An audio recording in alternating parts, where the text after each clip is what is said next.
livro A Menina que Roubava Livros, escrito por Marcos Zusak, retrata a história de Lisa Memija, que é uma filha de uma mãe comunista que se vê obrigada a deixar os filhos para adoção. O casal que adota a Lisa Memija é Rose e Hans Huberman. E depois que eles adotam ela passa a viver e a testemunhar os acontecimentos da Segunda Guerra Mundial. Narrado pela morte, o livro tem uma escrita bem leve, que apesar de não cativar o leitor nos primeiros capítulos, se torna uma narrativa interessante ao longo da história, porque o autor, ele constrói muito bem os personagens, ele desenvolve muito bem a história de cada um.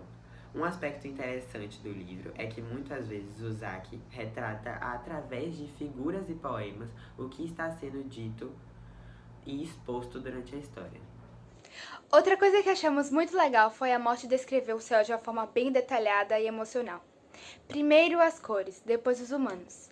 Em geral, é assim que eu vejo as coisas. Ou pelo menos é o que tento. Eis um pequeno fato. Você vai morrer. Podemos perceber que a narradora cria um apego emocional com a menina e passa a acompanhá-la. O primeiro encontro da morte com Elysium foi quando ela tinha apenas 9 anos, após a morte do seu irmão mais novo, a caminho de Moshin. E foi no enterro dele que Elysium roubou o seu primeiro livro, o primeiro de muitos. A menina lia como uma forma de escapar da realidade e de se distrair da sua solidão. Apesar de triste, a forma que a história é contada é muito bela e nos faz imaginar cada cenário e o contexto que os personagens viviam. A escrita do autor e a narração são muito detalhadas e nos faz simpatizar também com personagens como Rudy, Max e Liesel. A história é muito interessante, uma vez que nos traz uma perspectiva diferente da Segunda Guerra Mundial.